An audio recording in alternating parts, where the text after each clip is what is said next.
Sir मुझे लगता है कि हर अच्छे कामों के लिए एक अच्छे वसूल की ज़रूरत होती है और मेरे ख्याल से आपको भी इस बात से इनकार नहीं होगा। देखिए, अगर हमें मैथ की अच्छी अंडरस्टैंडिंग चाहिए तो हमें मैथ्स के जो फार्मूले हैं उसे अच्छे से याद करने पड़ेंगे।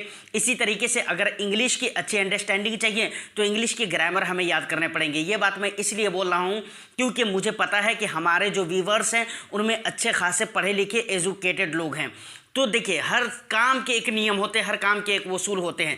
उसी तरीके से इन्वेस्टमेंट के भी कुछ वसूल हैं, बहुत सारे वसूल हैं। मैं बराबर टाइम टू टाइम आपको बताता रहता हूं और बताता रहूंगा। आज हम जिस वसूल के बारे में बात करने वाले हैं वो कुछ रेशियोज हैं म्यूचुअल फंड्स के, जो आपको हेल्प करते हैं म्यूचुअल फंड में फंड सेलेक्शन के वक्त। जब भी आप म्यूचुअल फंड में इन्वेस्टमेंट करना चाहते हैं या शेयर में इन्वेस्टमेंट करना चाहते हैं, शेयर मार्केट वगैरह में, तो आपको वहाँ पर कुछ रूल फॉलो करने पड़ते हैं जिसकी मदद से आप ये फाइंड आउट कर सकते हैं कि अच्छे स्टॉक कौन है या फिर अच्छे फंड्स कौन हैं।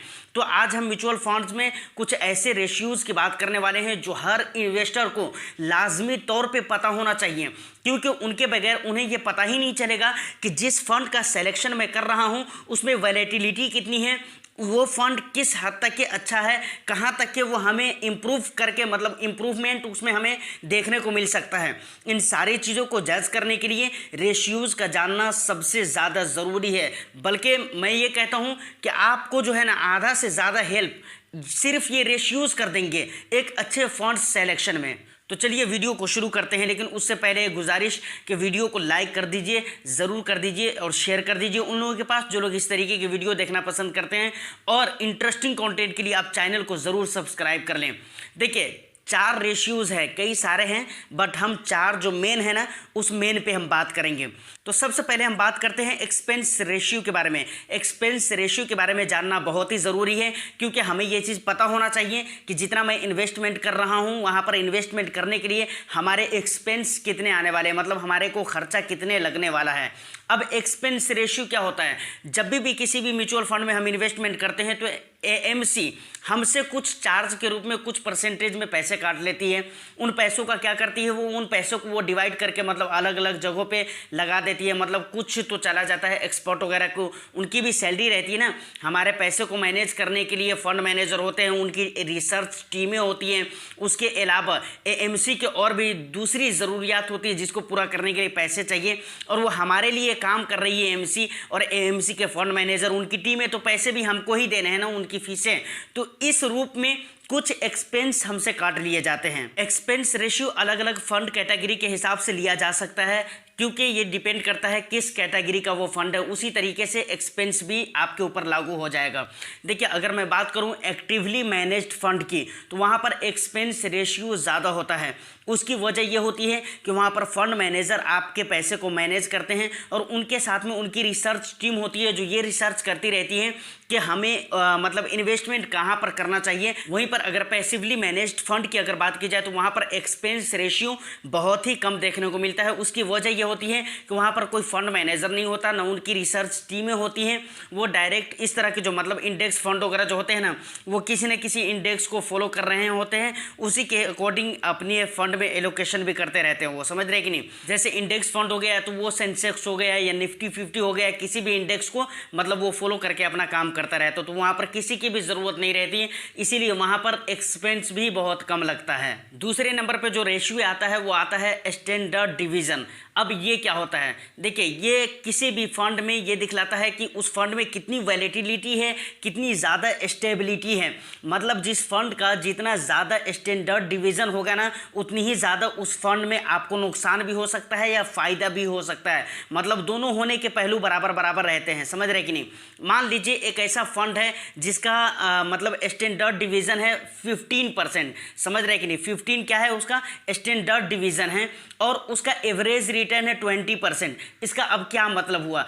इसका ये मतलब हुआ कि वो फंड आपको 20% जो उसका एवरेज रिटर्न है उससे 15% ऊपर या नीचे जा सकता है। मतलब यह है कि 20% से वो 15% ऊपर भी जा सकता है या फिर उतना नीचे भी आ सकता है। स्मॉल कैप कैटेगरी के जो फंड होते हैं उनमें स्टैंडर्ड डिवीज़न ज़्यादा होते हैं कंपेयर टू मिड कैप, और मिड कैप में ज़्यादा स्टैंडर्ड डिवीज़न होता है कंपेयर टू लार्ज कैप। समझ रहे हैं? इसीलिए लार्ज कैप को बहुत ज़्यादा स्टेबल रिटर्न देने वाला फंड माना जाता है और बहुत स्टेबल रिटर्न देने वाला कैटेगरी माना जाता है। उसके बाद जो तीसरे नंबर पे रेशियो आता है वो है अल्फा रेशियो। देखिए पोर्टफोलियो रिव्यू कैसे करें, अगर आपने उस वीडियो को नहीं देखा है तो डिस्क्रिप्शन में आपको लिंक मिल जाएगा।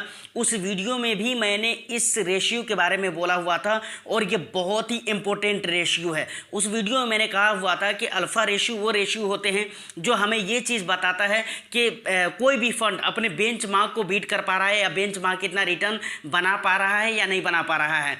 अल्फा रेशियो ज़्यादा होना चाहिए, जितना ज़्यादा अल्फा रेशियो होगा उतना ज़्यादा आपको समझिए बेंचमार्क से ऊपर उठकर रिटर्न मिलेगा।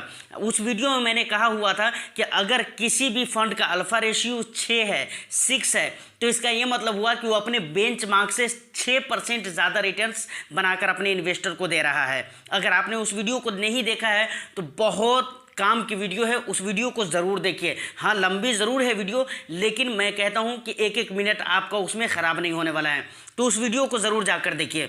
उसके बाद हमारे पास आ जाता है क्या, बीटा रेशियो। लेकिन उससे पहले एक बात और भी मैं कहना चाहूँगा, अगर किसी फंड का अल्फा रेशियो नेगेटिव में जा रहा है, इसका क्या मतलब है? तो देखिए इसका ये मतलब होता है कि वो फंड अपने बेंचमार्क को बीट नहीं कर पा रहा है, इसलिए वो नेगेटिव में शो कर रहा है। अब बात करते हैं बीटा रेशियो के बारे में। देखिए बीटा रेशियो आपके फंड की वैलेटिलिटी को मापता है। जिस फंड में जितना कम बीटा रेशियो होगी ना, उस फंड में वैलेटिलिटी उतना कम होगी। मतलब समझ रहे कि नहीं? मतलब बीटा रेशियो कम है तो वैलेटिलिटी भी कम होगी। बीटा रेशियो 1 होना चाहिए या फिर 1 से कम ही होना चाहिए, मतलब 1 के आसपास होना चाहिए। अगर 1 से ज़्यादा है तो समझ लीजिए उस फंड में बहुत ही ज़्यादा वैलेटिलिटी है। देखिए ये 4 रेशियोज जिसके बारे में मैंने आपको बताया है, बहुत ही काम की बात है ये और बहुत ही मेन है। इसकी मदद से आपको बहुत हेल्प मिलेगा। किसी फंड को उसके रिस्क वगैरह के हिसाब से जज करने में बहुत ज़्यादा आपको हेल्प मिलने वाला है। समझ रहे हैं कि नहीं? तो कोशिश कीजिए, अगर नहीं समझ में आया तो फिर से वीडियो देख लीजिए, और फिर भी अगर आपको समझ में नहीं आती है तो आपको यूट्यूब पर जिस वीडियो से समझ में आती है उस वीडियो को जाकर आप देखें। और फिर भी अगर आपको समझ में नहीं आ रही है तो आप पर्सनली आप कमेंट सेक्शन में आप मुझे बता सकते हैं, मैं कोशिश करूँगा कि वहाँ पर भी आपको आंसर करूँ। लेकिन बात आपको समझ में आ जानी चाहिए, क्योंकि फंड सेलेक्शन के टाइम पे ये चीज़ आपको बहुत ही काम आने वाला है। समझ रहे हैं कि नहीं? तो उम्मीद करता हूँ कि वीडियो आपको अच्छी लगी हो। वीडियो अगर अच्छी लगी है तो एक लाइक ज़रूर कर दीजिए, शेयर कर दीजिए हर उन लोगों के पास जो लोग इस तरीके की वीडियो देखना पसंद करते हैं, और चैनल को इंटरेस्टिंग कंटेंट के लिए ज़रूर सब्सक्राइब कर लें, अपना प्यार दें। मैं फिर मिलता हूँ किसी नेक्स्ट एंड इंटरेस्टिंग वीडियो में। जब तक के लिए all the best. Thank you for watching.